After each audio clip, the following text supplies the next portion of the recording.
नमस्कार स्टूडेंट्स, मेरा नाम है रविंद्र सिंह। पिछले वाले वीडियो में हम लोगों ने बात की थी ब्लड ग्रुप पर, और मैंने ब्लड ग्रुप से जुड़े हुए कई यहाँ पर वीडियोस बनाए हैं, जिसमें लास्ट वाला जो वीडियो मैंने बनाया था वो था माँ बाप के ब्लड ग्रुप से क्या डिफरेंट बच्चों का ब्लड ग्रुप हो सकता है। इस वीडियो को बहुत ज़्यादा लोगों ने देखा है, लाइक किया है, तो आज हम एक वैसा ही बेहतरीन वीडियो यहाँ पर लेकर आ रहे हैं। इस वीडियो में हम बात करेंगे डीएनए टेस्टिंग की। पूरा फोकस रहेगा डीएनए टेस्टिंग पर। तो डीएनए स्ट्रक्चर क्या है ये ज़्यादा हम बात नहीं करेंगे, वो हम अलग वीडियो में बात करेंगे। आज हमारा फोकस होगा डीएनए टेस्टिंग पर। तो डीएनए का जो स्ट्रक्चर होता है कुछ इस तरीके का होता है, और डीएनए का एक छोटा सा पार्ट जीन कहलाता है, ठीक है। तो जो हमारा डीएनए होता है ना, ये बॉडी का पूरा मैनुअल होता है। अब ये बॉडी का मैनुअल क्या होता है, अब जैसे मान लीजिए डीएनए टेस्टिंग कराई हमने अपने बॉडी की, तो वो पूरा एक मैनुअल बन के आ जाता है। तो मैनुअल का मतलब क्या होता है कि उस मैनुअल में जो जो कुछ लिखा होता है वैसा ही हमारी बॉडी का निर्माण होता है। फॉर एग्ज़ाम्पल, अगर उस मैनुअल में लिखा है कि बच्चे की आँखें नीली होंगी या ब्राउन होंगी, तो फिर बच्चे की आँखें नीली या ब्राउन ही होंगी। मसल्स कितने स्ट्रांग होंगे, हेयर कैसे होंगे, करली हेयर होंगे या कैसे होंगे, बॉडी का कलर कैसा होगा, ये सारा कुछ उसमें लिखा रहता है डीएनए टेस्टिंग के मैनुअल में। तो जब डीएनए टेस्टिंग का मैनुअल किसी के हाथ लगता है तो हम उसको देखकर ये बता देंगे कि ये व्यक्ति ऐसा ऐसा ऐसा होगा। क्लियर? तो कुल मिलाकर ये पूरी एक प्रकार की बॉडी का पूरा राज होता है, ठीक है, डीएनए टेस्टिंग। तो हमारा डीएनए मदर फादर के डीएनए से मिलकर तैयार होता है। तो हमारे जो मदर फादर होंगे उनके डीएनए हमारे डीएनए में आ जाएंगे। हाँ, लेकिन हमारा डीएनए मदर फादर के डीएनए के एकदम समान नहीं होता है, कुछ अंतर होता है। इसमें लिखा हुआ है उसके कुछ जीन एक जैसे हो सकते हैं, बाकी अलग होंगे। तो वो अलग कहाँ से होंगे? तो जैसे हमारे और भी पूर्वज हैं, उनके भी जीन हमारे अंदर आ सकते हैं, डीएनए आ सकते हैं। मदर फादर के तो आएंगे ही, कुछ अलग से भी आ सकते हैं। ओके, तो इतनी बात आपको समझ में आ गई। तो यहाँ गौर करने वाली बात यह है कि हमारा डीएनए जो होता है वो मदर फादर के डीएनए से तो बनता है, बट हूबहू वैसा नहीं होता है। इस बात को आप ज़रूर गौर करिएगा।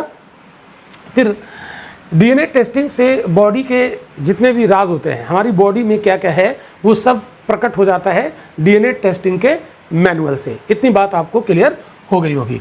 अब हम लोग बात करते हैं डीएनए टेस्टिंग की ज़रूरत क्यों पड़ी। मेन मुद्दे पर आते हैं कि आखिर इसकी क्या ज़रूरत पड़ी।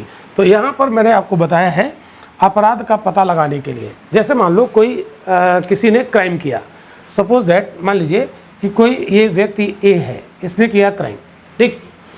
अब ये क्राइम करके चला गया, ठीक है। अब इसके बॉडी का कोई जैविक एविडेंस वहाँ पर गिर गया। मान लीजिए इसके वहाँ पर हेयर गिर गए या सीमेन गिर गया, ठीक है।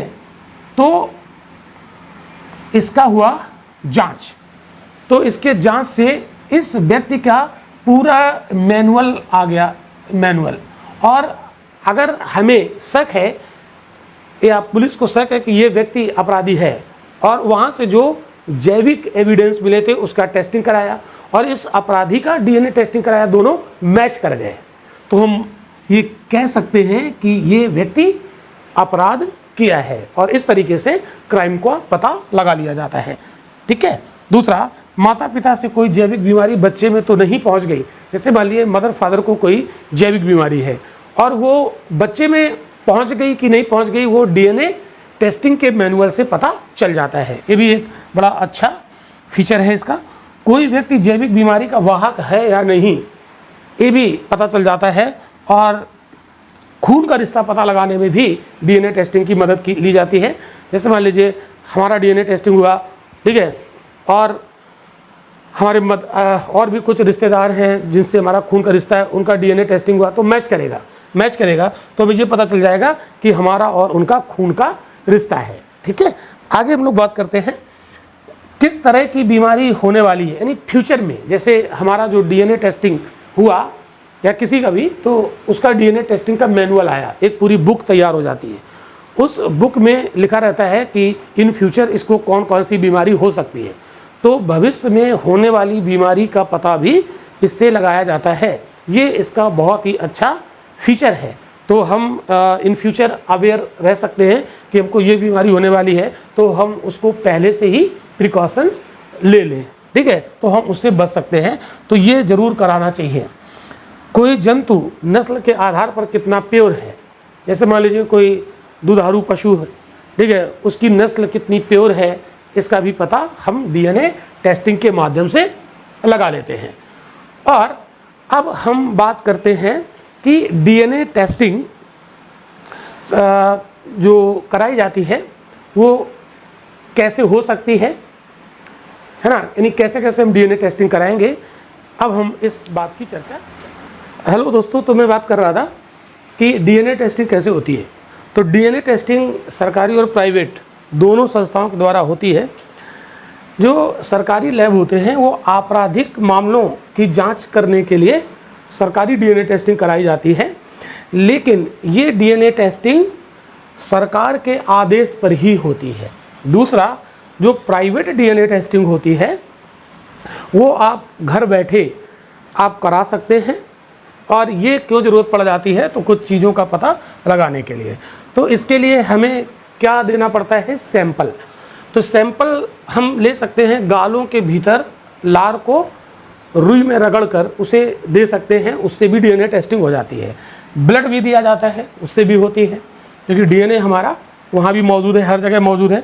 विशेष बीमारी के लिए बोन मैरो, यानी जो अस्थि मज्जा होती है, जो हमारे हड्डियों के अंदर जो फ्लूइड भरा रहता है, मैट्रिक्स, उसका सैंपल दिया जा सकता है कोई स्पेशल बीमारी की जांच के लिए। अजन्मे बच्चे, यानी जो अभी जिसका जन्म नहीं हुआ है, तो जो माँ के गर्भ में जो एम्ब्रियो होता है, भ्रूण के आसपास एक लिक्विड, एक फ्लूइड भरा रहता है जो एम्ब्रियो को प्रोटेक्ट करता है। तो उस आवरण द्रव, यानी जो फ्लूइड होता है, उसको भी सैंपल के रूप में दिया जा सकता है अजन्मे बच्चे के लिए जिसका अभी जन्म नहीं हुआ है। कहाँ होती है टेस्टिंग? तो दिल्ली, मुंबई, चेन्नई, नोएडा, लखनऊ जैसे बड़े बड़े शहरों में ये सुविधा उपलब्ध है। कितना आता है खर्चा? खर्चा आता है 6,000 से लेकर 2 लाख तक। अब लेकिन ज़्यादातर डीएनए टेस्टिंग 15 से 20,000 रुपये में हो जाती है, निर्भर करता है बीमारी पर, बीमारी किस टाइप की है, कितनी कॉम्प्लिकेटेड है। अब बात ये आती है कि कितने दिनों में इसकी रिपोर्ट आ जाएगी। तो रिपोर्ट साधारण तौर पर 7 से 10 दिन लगते हैं, 7 से 10 दिन लगते हैं, रिपोर्ट आ जाती है। लेकिन कुछ जो विशेष बीमारियां होती हैं उनकी रिपोर्ट 2 से 3 हफ्ते में भी आ सकती है, इतना वक्त लग सकता है। तो दोस्तों, डीएनए टेस्टिंग के बारे में हमने आपको सारी चीज़ें बताई हैं यहाँ पर। वीडियो अगर आपको अच्छा लगे तो लाइक शेयर ज़रूर कीजिएगा, कमेंट और कीजिएगा ज़रूर, ताकि हम आपको इसी तरीके के इंटरेस्टिंग वीडियो आपके लिए लाते रहें और आपको जानकारी मिलती रहे।